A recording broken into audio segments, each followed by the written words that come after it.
ચલો મિત્રો, જય દ્વારકાધીશ. કેમ છો બધા? મજામાં ને? આમ તો બધા મજામાં જ છે. જો આજે આપણે બનાવવાનું છે ઘઉંના લોટની બરફી. તો ઘઉંના લોટની બરફી બનાવવા માટે જો આપણે આ બધી આઈટમ લઈ લીધી છે. જો ઘઉંનો લોટ લઈ લીધો છે, દૂધ લઈ લીધું છે, ખાંડ લઈ લીધી છે, પછી એક વાટકી ઘી લઈ લીધું છે, અને પછી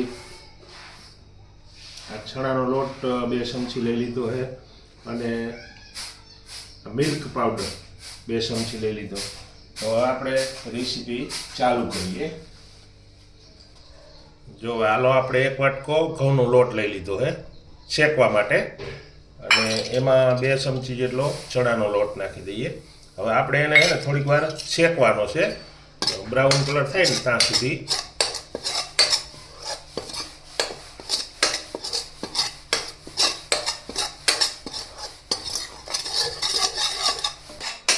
જો આપણા ઘઉંનો લોટ થોડોક આમ ક્રિસ્પી જેવો શેકાઈ જાય ને, લાલ કલર મળે ને, એટલે આપણે એમાં થોડું ઘી એડ કરવાનું છે.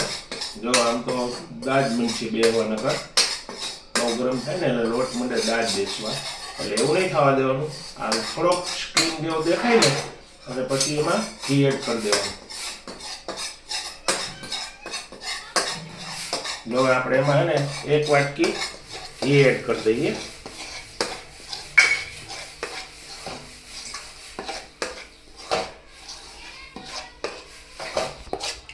જો આ રીતે આપણે ઘીમાં થોડીક વાર શેકાવા દેવાનો.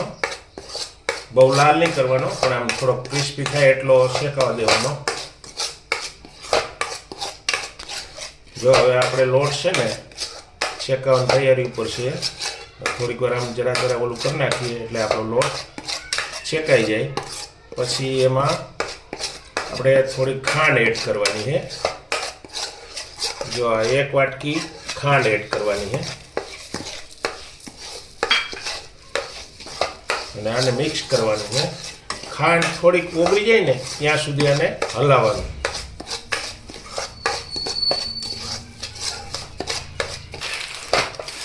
જો આપણા લોટ છે ને એકદમ મીઠો લાલ થવા, ખાંડ ઓગળી ગઈ છે. તો હવે આપણે એમાં થોડું દૂધ એડ કરવાનું. થોડું એટલે આપણે 1 વાટકો અડધો પોણો જેટલું તમારે અનુકૂળ આવતું ને એ રીતના એડ કરતું જવાનું, અને પછી હલાવતું જવાનું. દાજે નહીં એ ધ્યાન રાખવાનું ખાસ. જે આપણે 1 વાટકું દૂધ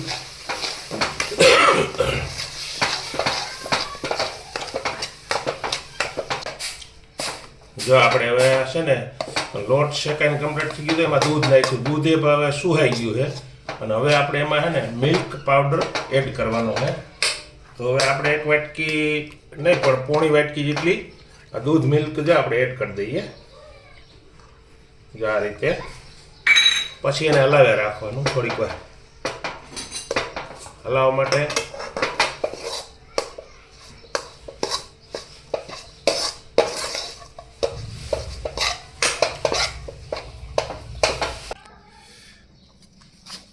જો આપણે રવાની બરફી, ઓલા ઘઉંના લોટની બરફી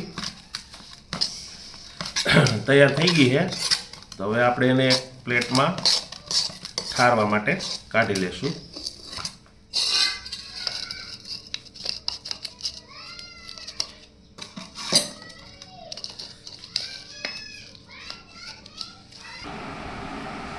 જો આપણે ઘઉંના લોટની બરફી બનીને તૈયાર થઈ ગઈ છે, અને ડીશમાં ઠારવા મૂકી છે. થોડીક વાર ઠરી જાય પછી એની ઢેફલી પાડશું.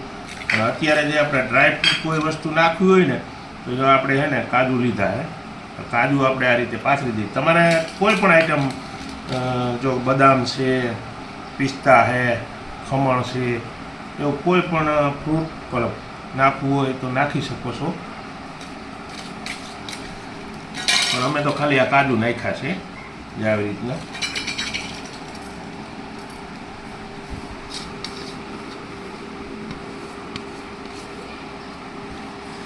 હવે આપણે આ ઠરી જાય ને પછી આની ઢેફલી પાડશું. જોકે તે ઠરવા તો આવ્યું છે.